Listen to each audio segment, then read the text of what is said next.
João apertou o microfone com as mãos trêmulas, o salão de festas lotado em Lisboa e quando com o silêncio tenso dos convidados. Ele havia sido forçado a cantar naquela noite, uma exigência cruel de Miguel, seu ex-amante, que agora se casava com uma mulher para satisfazer as expectativas da família conservadora. Quando as primeiras notas de fado português saíram de sua garganta, uma lágrima escorreu pelo rosto de João, e o que aconteceu em seguida chocou todos. Miguel, o noivo, largou a mão da noiva e correu para o palco, abraçando João diante de todos. A igreja de São Vicente de Fora, em Alfama, estava adornada com flores brancas e fitas douradas, um cenário perfeito para um casamento tradicional português. Mas para João, era um inferno disfarçado. Ele havia chegado cedo, convidado por insistência de Miguel, que alegava ser apenas uma formalidade. João, com 28 anos, era um músico talentoso, conhecido por suas interpretações emocionais de fado em bares da Baixa. Seu relacionamento com Miguel havia durado 3 anos, escondido nas sombras das ruas estreitas de Lisboa, onde eles se encontravam em apartamentos alugados para evitar os olhares julgadores. Miguel, aos 30 anos, era o herdeiro de uma família abastada de empresários do vinho no Douro.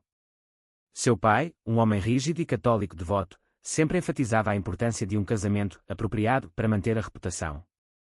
Miguel havia cedido à pressão, terminando com João 6 meses antes, em uma conversa dolorosa no Parque Eduardo VII. Eu te amo, mas não posso arriscar tudo, dissera Miguel, os olhos cheios de culpa. João ficara devastado, passando noites insones compondo canções sobre perda e traição. Agora, ali estava ele, vestido em um terno simples, contrastando com os trajes elegantes dos convidados.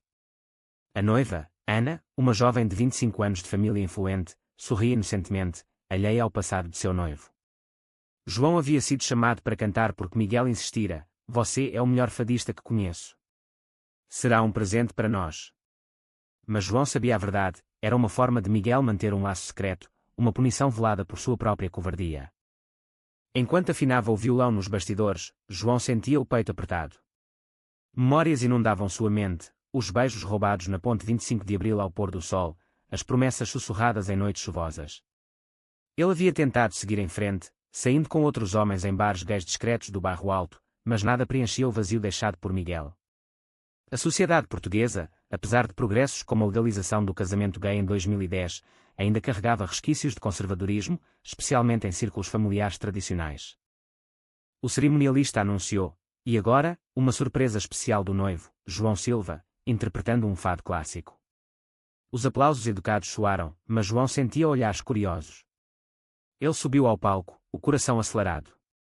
Começou a cantar, a voz rouca e emotiva preenchendo o salão. Amor de alma, amor proibido.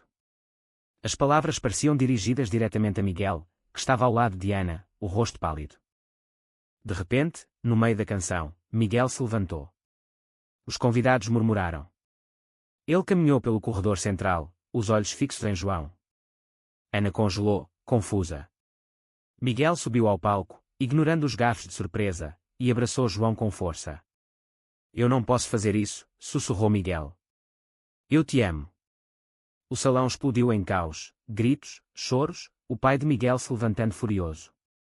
João, atordoado, largou o microfone. O abraço durou segundos eternos, mas as consequências seriam imediatas. Ana, humilhada, saiu correndo da igreja, seguida por sua família. O pai de Miguel gritou: "Você nos envergonhou." João sentiu uma mistura de alívio e terror. Ele havia sonhado com esse momento, mas não assim, não publicamente. Nos dias seguintes, a notícia se espalhou por Lisboa como fogo. Jornais locais publicaram: casamento interrompido por revelação gay em igreja histórica. Miguel foi deserdado pelo pai, perdendo seu cargo na empresa familiar. Ele se mudou para um pequeno apartamento em Belém, onde João o encontrou uma semana depois. "Por que você fez isso?" perguntou João, a voz trêmula. Miguel respondeu: "Porque ver você cantar me fez perceber que uma vida falsa não vale nada." Mas João sabia que o preço era alto. Ele próprio enfrentava olhares hostis em seus shows, rumores sobre ser o destruidor de casamentos. A sociedade, dividida, debatia: era amor verdadeiro ou egoísmo? Enquanto caminhavam pelo Tejo, Miguel pegou a mão de João. "Vamos enfrentar isso juntos." Mas João duvidava. A pressão familiar de Miguel não desapareceria facilmente. E Ana? Ela enviara uma mensagem: "Você destruiu minha vida."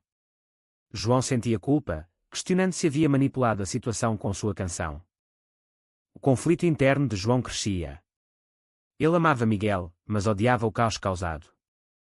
Em sessões de terapia que começou a frequentar, explorava sua própria identidade.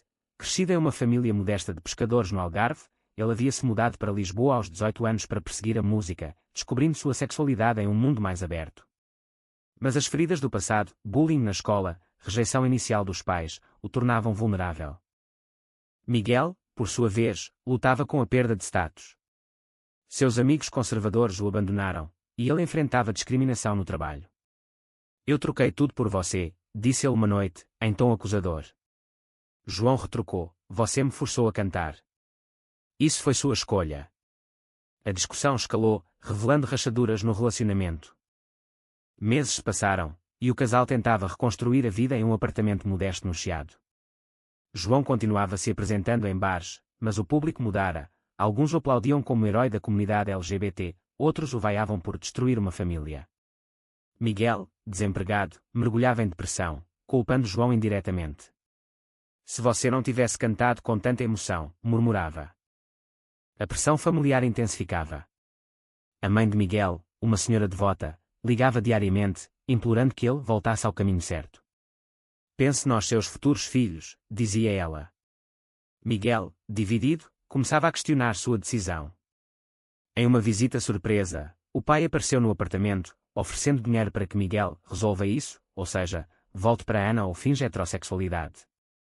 João ouviu a conversa escondido, o coração partido. Você vai aceitar? Confrontou Miguel depois.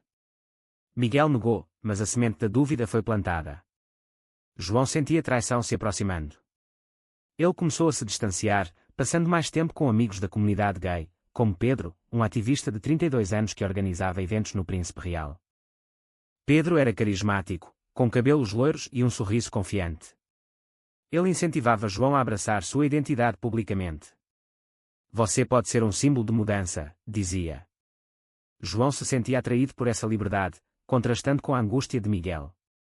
Uma noite, após uma briga, João beijou Pedro impulsivamente em uma festa. Foi um erro, impulsionado pela dor. Ao confessar para Miguel, o caos reinou. Miguel, furioso, acusou João de infidelidade. Você me fez perder tudo, e agora é isso. Eles brigaram feio, objetos voando pelo ar. Miguel saiu de casa, indo para um hotel. João, sozinho, chorou, questionando suas escolhas. Era amor ou codependência? Enquanto isso, Ana reapareceu na vida deles. Ela processou Miguel por humilhação pública, exigindo compensação. Em uma audiência no Tribunal de Lisboa, João foi chamado como testemunha.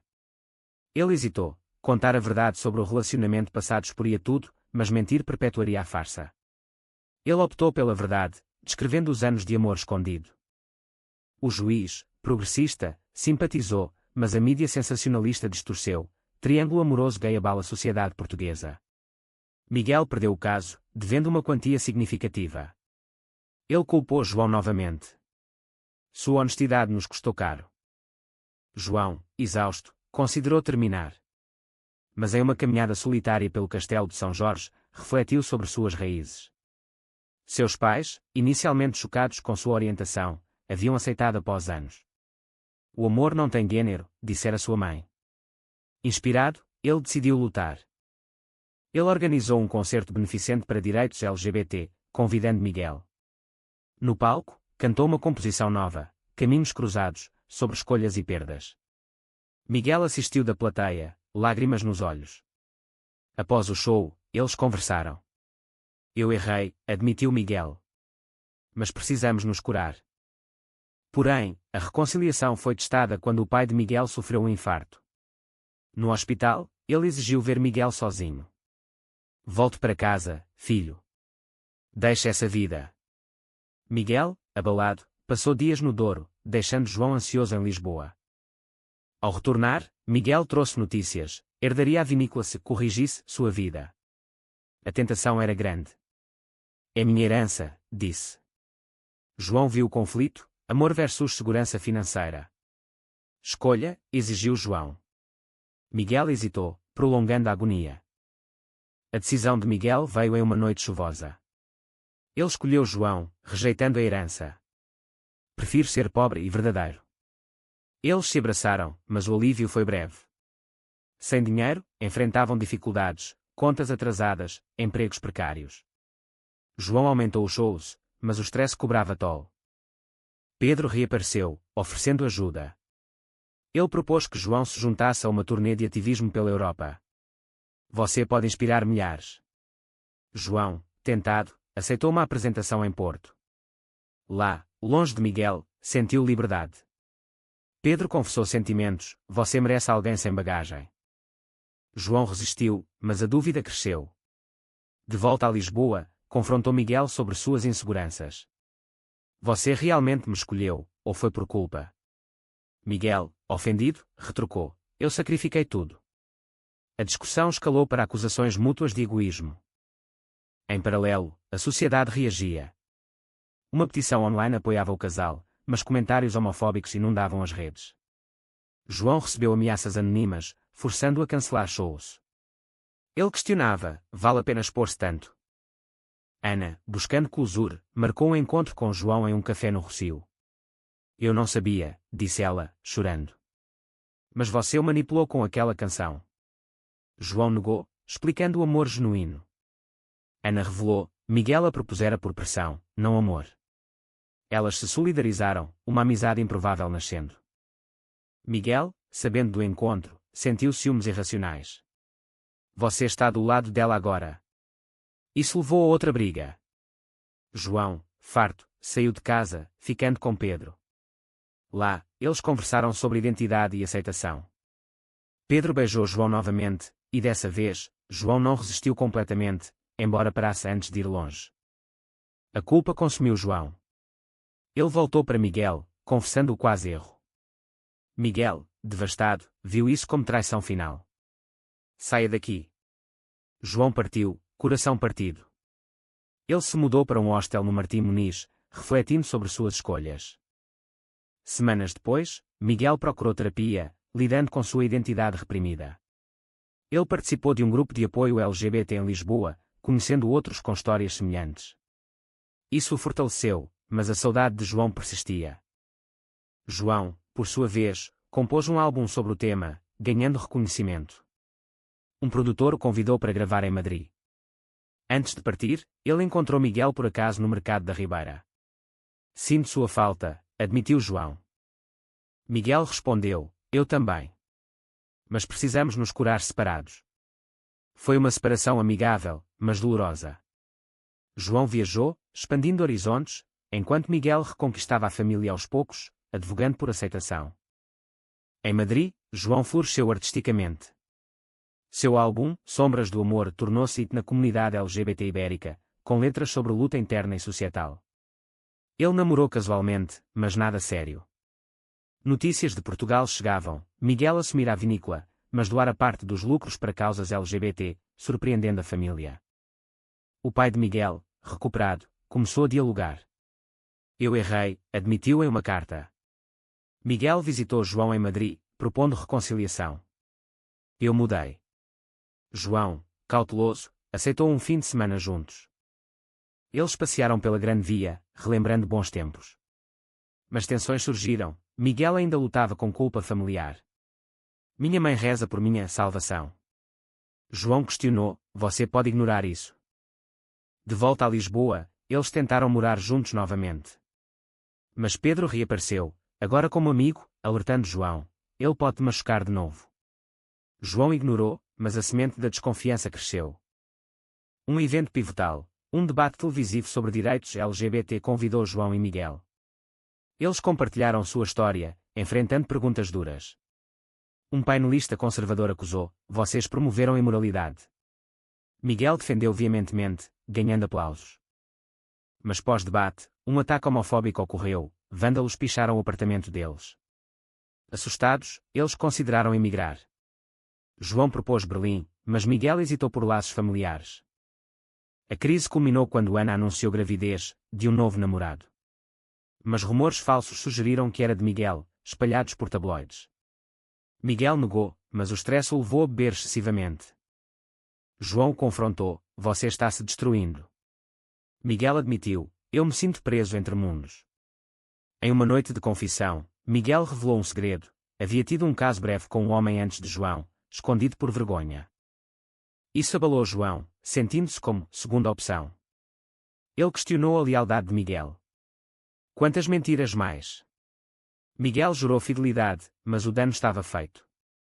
Eles buscaram terapia de casal, explorando maltanéticos, era certo expor um relacionamento em um casamento. A terapeuta incentivou empatia, mas as sessões revelaram ressentimentos profundos. Com o tempo, o casal encontrou equilíbrio. Miguel reconciliou com a família, convidando-os para um jantar onde apresentou João como parceiro. O pai, relutante, aceitou minimamente. O tempo cura, disse. João lançou um livro de memórias, Canções de um Amor Proibido, provocando debates nacionais sobre a homofobia. Ele e Miguel tornaram-se ativistas, palestrando em escolas e eventos. Mas uma traição final testou tudo. Pedro, ciumento, vazou mensagens privadas de João para a imprensa, distorcendo-as para sugerir infidelidade. Miguel, furioso, confrontou João. É verdade. João explicou o mal-entendido, mas Miguel duvidou. Em uma discussão acalorada, Miguel disse: talvez devêssemos terminar. João, ferido, concordou. Eles se separaram, cada um seguindo caminhos. Anos depois, João, agora famoso, encontrou Miguel em um festival de fado em Lisboa.